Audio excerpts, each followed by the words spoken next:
अस्सलाम वालेकुम। आज हम डिस्कस करेंगे university of Punjab past paper, जिसमें हम शॉर्ट क्वेश्चंस ऑलरेडी डिस्कस कर चुके हैं। आज हम इसके लॉन्ग क्वेश्चन डिस्कस करेंगे। लॉन्ग क्वेश्चन इसमें 3 होते हैं और 10 मार्क्स का हर जो लॉन्ग क्वेश्चन होता है। फर्स्ट क्वेश्चन है, can we use the same IP address for Kerberos tickets? How does Kerberos protect from eavesdropping and replay attacks? इसका आंसर है yes, we use Kerberos tickets with same IP address, लेकिन with conditions। अब कैसे हम इसको use कर सकते हैं? तो इसकी एक्सप्लेनेशन क्या है कि इन Kerberos authentication tickets sometime include the client's IP address। Case 1 अब इसमें क्या है कि सेम IP एड्रेस होता है नॉर्मल सिचुएशन में, जिसमें एक यूज़र जो होता है वो सेम डिवाइस या नेटवर्क को यूज़ कर रहा होता है। सेम IP एड्रेस जो होता है वो वर्क करता है fine, tickets will be accepted. Case 2 यहाँ पे क्या है, जिसमें हमारे पास डिफरेंट IP आ जाएंगे। If attacker steals tickets and tries from another IP, server checks if IP inside ticket, if it mismatch तो एक्सेस यहाँ पे डिनाई हो जाएगी। अब इसका क्या मीन निकलता है कि अगर यूज़र जो है वो सेम IP एड्रेस को यूज़ कर रहा होगा, सेम नेटवर्क सेम डिवाइस को यूज़ कर रहा होगा, तो ये परफेक्टली जो है वो काम करेगा और टिकट्स को जो है वो एक्सेप्ट कर लिया जाएगा। लेकिन अगर कोई अटैकर जो होता है वो IP एड्रेस को स्टील कर लेता है और किसी दूसरे IP एड्रेस से, किसी दूसरे डिवाइस से, किसी दूसरे नेटवर्क से वो लॉगिन होगा, तो सर्वर जब उसका IP एड्रेस चेक करेगा वो मिसमैच कर जाएगा। यहाँ पे उसकी एक्सेस को डिनाई कर दिया जाएगा। अब मॉडर्न जो सिस्टम्स चल रहे हैं उनमें क्या होता है कि many users don't strictly check IP, because बहुत सारे जो सिस्टम है वो स्ट्रिक्टली IP को चेक नहीं कर रहे होते। क्यों? क्योंकि अब जो है वो यूज़र्स मूव करते हैं, वो डिफरेंट वाईफाई नेटवर्क्स को यूज़ करते हैं, वो डिफरेंट मोबाइल डेटा को यूज़ कर रहे होते हैं। IP जो होता है वो फ्रिक्वेंटली चेंज होता है, जिसकी वजह से सेम IP यहाँ पे सेफ है, डिफरेंट IP है तो वो ब्लॉक हो सकता है, can be block depending on configuration. अब इसकी 2 सिचुएशन थी कि how Kerberos protect from eaves replay attack. सबसे पहले हम इसको ईव्सड्रॉपिंग के हिसाब से देखते हैं। If someone secretly listening to communication, कोई आपकी कम्युनिकेशन को सीक्रेटली सुन रहा है। Kerberos प्रोटेक्शन में क्या होगा कि इंक्रिप्शन का जो मेन इंक्रिप्शन यहाँ पे हो रही होती है, यानी मेन जो प्रोटेक्शन हो रही होती है वो क्या होती है कि तमाम टिकट्स को इनक्रिप्ट किया जाता है, तमाम टिकट्स को इनक्रिप्ट किया जाता है और इसके लिए सीक्रेट कीज़ यूज़ की जाती हैं। No password transmission, password is never send over network, network में पासवर्ड सेंड नहीं किए जाते, सिर्फ जो इंक्रिप्टेड डेटा होता है उसको भेजा जाता है। और थर्ड इसमें पॉइंट आता है सेशन कीज़। टेम्पररी कीज़ जो होती हैं वो क्रिएट की जाती हैं ड्यूरिंग कम्युनिकेशन, और even if data is captured useless without की, यानी हैकर ने आपका डेटा हैक कर भी लिया तो वो जो है वो की के बगैर उसके लिए यूजलेस होगा। इसके जो 3 पॉइंट्स थे इनमें हमने क्या देखा कि इंक्रिप्शन में जो टिकट्स के जितने होते हैं उनको इंक्रिप्ट कर दिया जाता है, उसके लिए सीक्रेट कीज़ यूज़ की जाती हैं। सेकंड इसमें क्या था कि पासवर्ड के बगैर जो है वो ट्रांसमिशन नहीं होगी नेटवर्क पे, और डेटा जो है वो इंक्रिप्टेड होगा, सिर्फ उसको जो है वो सेंड किया जाएगा। थर्ड इसका पॉइंट आता है सेशन कीज़। तो यहाँ पे जो है टेम्परेरी सेशन कीज़ जो होती हैं ड्यूरिंग कम्युनिकेशन वो जनरेट की जाती हैं, और जब डेटा अगर कोई हैकर आपका कैप्चर कर भी लेता है डिफरेंट जो मेथड्स होते हैं उनको यूज़ करते हुए, तो उसके लिए जो है वो डेटा यूजलेस होगा। अटैकर क्या करेगा, उसको इनक्रिप्टेड डेटा नज़र आएगा और वो उसके लिए यूज़फुल नहीं होगा। सेकेंड इसका जो यहाँ पे पॉइंट था वो था कि how Kerberos protects from replay attack, replay attack से ये कैसे बचाते हैं। फर्स्ट हम ये देख लेते हैं कि रिप्ले अटैक होता क्या है। रिप्ले अटैक बेसिकली क्या होता है, जिसमें अटैकर जो होता है वो यूज़ करता है ओल्ड मैसेजेस को लॉगिन करने के लिए, ओल्ड मैसेजेस को वो नोट करता है, मॉनिटर करता है कि आपने किस तरीके से सिस्टम को लॉगिन किया, और उनके अकॉर्डिंग जो है वो फिर सिस्टम में आपके पेनिट्रेट कर जाता है, लॉगिन कर जाता है। Kerberos जो होता है वो प्रोटेक्ट करता है आपको कैसे, इसमें टाइम स्टैम्प होता है, टाइम स्टैम्प मेथड इसमें यूज़ होता है, इसमें ऑथेंटिकेटर मेथड यूज़ होता है। टाइम स्टैम्प मेथड में क्या होता है कि हर जो टिकट होता है उसमें एक टाइम होता है और उसमें एक डेट होती है, और वो एक शॉर्ट टाइम के लिए जो होता है वो वैलिड होता है, लाइक 5 मिनट्स हैं, 2 मिनट्स हैं, तो उसको एक मैक्सिमम जो होता है वो टाइम स्लॉट अलॉट कर दिया जाता है। अब अगर अटैकर जो होता है वो उसको रीयूज़ करता है लेटर बाद में, तो उसका जो टाइम स्लॉट होगा वो एक्सपायर हो चुका होगा। सो उसकी जो लॉगिन है, एक्सेस है, उसको रिजेक्ट कर दिया जाएगा। सेकंड, इसका जो ऑथेंटिकेटर मेथड होता है जिसमें वन टाइम यूज़ है। वन टाइम यूज़ में क्या होता है कि जो क्लाइंट होता है वो सेंड करता है क्या चीज़, टिकट प्लस ऑथेंटिकेटर। ऑथेंटिकेटर में अब क्या चीज़ शामिल होती है, उसमें टाइम स्टैम्प शामिल होती है जिसमें डेट और टाइम होगा और क्लाइंट की इंफॉर्मेशन होगी। अब सर्वर उस चीज़ को चेक करेगा, अगर ऑलरेडी वो चीज़ यूज़ हो चुकी है तो सर्वर क्या करेगा, उसको सिंपली रिजेक्ट कर देगा। नेक्स्ट आ गया जी short ticket life time. Third इसका क्या पॉइंट है, short ticket life time. Tickets जो होंगे वो एक्सपायर हो जाएंगे क्विकली और लिमिट जो होगी वो मिस यूज़ करेगी टाइम को। सो फाइनली अगर हम इनकी समरी देखें तो जो सेम आईपी होता है वो अलाउड होता है अगर वो अनचेंज होगा, यानी सेम डिवाइस से या सेम नेटवर्क से या सेम वाईफाई से आप उसको लॉग इन करते हो, और डिफरेंट आईपी से अगर आप उसको करोगे तो वो रिजेक्ट हो जाएगा। और ईवज़ड्रॉपिंग जब इसमें यूज़ होती है तो क्या होता है कि इसमें encryption plus no password sharing. और रिप्ले अटैक में क्या होता है, इसमें टाइम स्टैम्प होता है, इसमें ऑथेंटिकेटर होता है, प्लस इसमें जो टाइम होता है उसकी एक्सपायरी होती है लाइक 5 मिनट्स। सो कैरबरस जो होता है वो encrypted plus time based plus one time authentication system है। सेकंड हमारे पास यहाँ पे क्वेश्चन है, I have the following plain text. यहाँ पे एक प्लेन टेक्स्ट गिवन है FA%5 HD-H33, लाइक इसमें जो है वो सैम्पल्स भी मौजूद हैं, इसमें स्मॉल केस लेटर्स भी हैं, इसमें कैपिटल केस लेटर्स भी हैं और इसमें गिनती डिजिट्स भी हैं 33 and 5। Can I encrypt it using Playfair cipher? If yes perform encryption, if no justify with arguments. तो यहाँ पे हमारे पास एक गिवन प्लेन टेक्स्ट है और वो कह रहे हैं कि इसको प्लेफेयर साइफर में कन्वर्ट किया जा सकता है। अगर किया जा सकता है तो इस पर इंक्रिप्शन लगा दो, अगर नहीं किया जा सकता तो इस आंसर को आर्गूमेंट के साथ जस्टिफाई कर दें।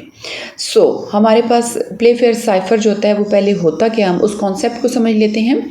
तो प्लेफेयर साइफर एक क्लासिकल इंक्रिप्शन टेक्निक होती है जो कि काम करती है किसके साथ, एक तो ये पेयर ऑफ लेटर्स जिसको डायग्राफ बोलते हैं उसके साथ काम करती है, दूसरा इसमें 5x5 matrix of alphabets use होती है। अल्फ़ाबेट्स का यहाँ पे कॉन्सेप्ट देख लें।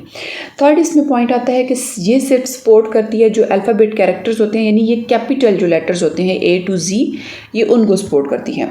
तो हमारे पास अभी जो यहाँ पे प्लेन टेक्स्ट गिवन है वो क्या है, 5A%5HH33ED। ये जो अब यहाँ पे स्ट्रिंग है, अब इसमें प्रॉब्लम क्या आ रही है इस प्लेन टेक्स्ट में, यहाँ पे परसेंट का स्पेशल सिंबल यूज़ हो रहा है जो कि इनवैलिड है, यहाँ पे यूज़ हो रहा है 5333 यानी नंबर्स यूज़ हो रहे हैं जो कि इनवैलिड हैं। सो यहाँ पे मिक्स ऑफ अपर केस और लोअर केस भी यूज़ हो रहे हैं, जबकि जो प्लेफेयर साइफर है उसमें सिर्फ अपर केस लेटर्स यूज़ होते हैं। सो इसका रूल्स हमने देख लिए। नेक्स्ट आता है कि प्लेफेयर साइफर हैंडल नहीं करता, किसको हैंडल नहीं करता, ये हैंडल नहीं करता नंबर्स को, स्पेशल कैरेक्टर्स को, या फिर जो स्पेसेस होती हैं ये उनको हैंडल नहीं करता। सो आप डायरेक्टली जो ये गिवन हमारे पास प्लेन टेक्स्ट है इसको कन्वर्ट नहीं कर सकते प्लेफेयर साइफर में। सो इस पे हमें क्या अप्लाई फिर करना पड़ेगा, अगर हम इसको यूज़ नहीं कर सकते तो हम क्या करेंगे, हम इसको क्लीन करेंगे। सबसे पहले क्लीन करने के लिए हम यहाँ पे देखते हैं हमारे पास जो ओरिजिनल है वो क्या है, ये वाला हमारे पास प्लेन टेक्स्ट है। हम इसमें से जब ये एक्स्ट्रा चीज़ें रिमूव करेंगे, हम इसमें से परसेंट का साइन रिमूव करेंगे, हम इसमें से 533 को रिमूव करेंगे, प्लस जो स्मॉल केस लेटर्स हैं उनको हम कैपिटल में कन्वर्ट करेंगे, तो अब हमारा प्लेन टेक्स्ट कन्वर्ट होकर ये चीज़ बन गया। अब इस पर हम जो स्टेप 2 अप्लाई करेंगे वो है डायग्राफ यानी पेयर्स मेथड। तो पेयर्स मेथड में क्या करेंगे, हम जो दो लेटर्स हैं उनको कंबाइन करके पेयर्स बना लेंगे। जैसे यहाँ पे बन गया FAHHED। सो अब ये वाला जो हमारे पास चीज़ तैयार हुई है, अब इसमें कुछ प्रॉब्लम है। क्या प्रॉब्लम है जी, ये हम देख लेते हैं।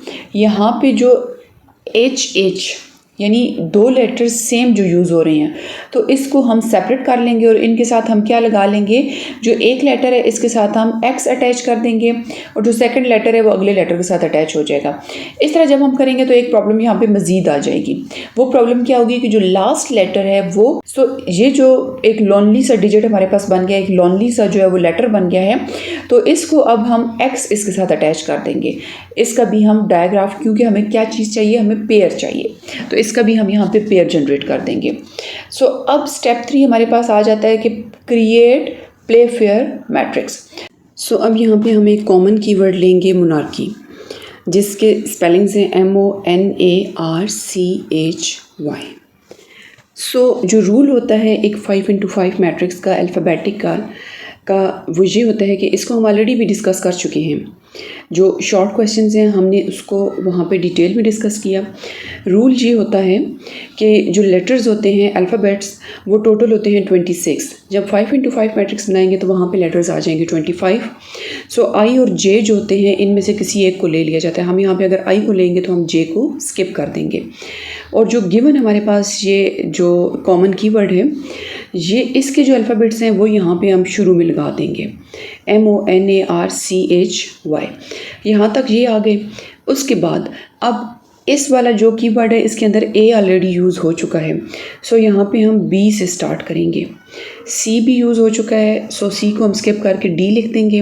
नेक्स्ट लेटर EFG, एच ऊपर यूज़ हो चुका है, सो हम आई लिखेंगे। नेक्स्ट जे स्किप कर दिया, KLM, एम भी ऊपर यूज़ हो चुका है और एन यूज़ हो चुका है, ओ यूज़ हो गया है, पी नेक्स्ट लेटर यहाँ पे आ गया P, Q R यूज़ हो गया है, सो ST UVWX Y ऊपर यूज़ हो गया, Z हम यहाँ पे लिख देंगे। सो इस तरह हमारे पास ये 5x5 मैट्रिक्स जनरेट हो गई। नेक्स्ट हम क्या करेंगे, इनक्रिप्ट कर देंगे अब ईच पेयर को। सो इसके लिए जो रूल होता है, सेम रो है तो हम राइट लेटर लेंगे, सेम कॉलम है तो हम नीचे वाला लेटर लेंगे, और अगर रेक्टेंगल बन रही है तो हम ऑपोजिट कॉर्नर्स को लेंगे। सो इस रूल को देखते हुए अब यहाँ पे हम इनको सॉल्व करेंगे। सो फर्स्ट हमारे पास यहाँ पे आ रहा है FA, जो हमारे पास यहाँ पे ये वाली गिवन मैट्रिक्स थी, इसमें जो फर्स्ट लेटर आ रहा है वो है FA। सो FA के लिए हम क्या करेंगे, ये जो अब हमने यहाँ पे मैट्रिक्स जनरेट की है इसमें हम देखेंगे F यहाँ पे, और दूसरी चीज़ क्या हमने देखनी है A। F हमारे पास यहाँ पे मौजूद है इस लोकेशन पे, और अगर हम इसकी एक रेक्टेंगल बनाएं तो F के ऑपोजिट आता है I और A के ऑपोजिट साइड पे आ रहा है O। जब इसकी हम रेक्टेंगल जनरेट करेंगे तो F के ऑपोजिट साइड पे आ रहा है I, A की ऑपोजिट साइड पे आ रहा है O। सो हम नीचे जाते हैं और इसको अब देखते हैं। तो इसका जो F है वो थर्ड रो में आ रहा था और इसका सेकंड कॉलम आ रहा था, और A जो है वो फर्स्ट रो में आ रहा है और फोर्थ कॉलम में आ रहा है। सो इनके ऑपोजिट जब हम गए रेक्टेंगल बनी तो I और O हमारे पास यहाँ पे आ गई वैल्यूज़। नेक्स्ट हमारे पास आता है वैल्यू HX, जो यहाँ पे हमारे पास नेक्स्ट बन रहा है वो है H, और सो यहाँ से जब हम H को उठाते हैं और थर्ड यहाँ से हम X को उठाते हैं तो ये भी बन रही है एक रेक्टेंगल। H जो है वो सेकंड रो में और सेकंड कॉलम में है, और जो X है वो लास्ट रो और सेकंड लास्ट कॉलम में है, यानी फिफ्थ रो और इसका बन रहा है फोर्थ कॉलम। और इनकी ऑपोजिट साइड पे देख लेंगे तो H की ऑपोजिट साइड पे यहाँ पे मौजूद है B और X की ऑपोजिट साइड पे यहाँ पे मौजूद है V। सो हम इसको देखते हैं, H की ऑपोजिट साइड पे था B और X की ऑपोजिट साइड पे था B, तो यहाँ से हमारे पास ये बन गया BV, यानी HX का जो इंक्रिप्शन करके इसकी कन्वर्ट करके बनेगा वो होगा BV। इसी तरह जो HE होगा इसको भी हम देख लेंगे। HE को जब हम देखते हैं तो यहाँ पे हमारे पास H है और E, तो ये हमारे पास भी एक रेक्टेंगल बन रही है। किस तरह से बन रही है, ऐसे छोटी सी रेक्टेंगल बन रही है। अब H के ऑपोजिट क्या है C और E के ऑपोजिट क्या है F, तो हम इनको कन्वर्ट कर लेंगे सी और यहाँ पे हमारे पास आ गया एच ई का ऑपोजिट आ गया सी एफ। इसी तरह डी ई का आ जाएगा हमारे पास सी के, डी दोबारा रिपीट हो रहा है तो यहाँ पे दोबारा से सी के आ जाएगा। और डी एक्स जो लास्ट वाला है इसको हम देख लेते हैं डी एक्स को। सो डी एक्स का यहाँ पे क्या बन रहा है, डी एंड एक्स, तो इसकी भी एक रेक्टेंगल ही बन रही है ये। अब D के ऑपोजिट साइड पे क्या है हमारे पास B और X के ऑपोजिट साइड पे क्या है Z। सो इसका आंसर आ जाएगा B Z। लास्ट पे हमारे पास आ गया B Z ये। सो अगर हम इसका फाइनल साइफर टेक्स्ट देखें, जो फाइनल साइफर टेक्स्ट बन रहा है वो हमारे पास आएगा ये, सारी जो कन्वर्जन्स करके ये हमारे पास आ गया। और जब हम इसको डायग्राफ के विदाउट स्पेसेस लिखेंगे तो रिजल्ट हमारे पास ये आ जाएगा। यानी जो हमारे पास एक गिवन प्लेन टेक्स्ट था उसको जो है वो साइफर टेक्स्ट में कन्वर्ट किया गया है और इस पर इंक्रिप्शन अप्लाई किया गया और रिजल्टेंट हमारे पास जो आंसर है वो ये आ जाएगा। सो नेक्स्ट जो इसका बी पार्ट है उसको हम जो वीडियो का सेकेंड पार्ट है उसमें डिस्कस करेंगे। So thanks for watching this video and don't forget to like, share and subscribe tech and CS department.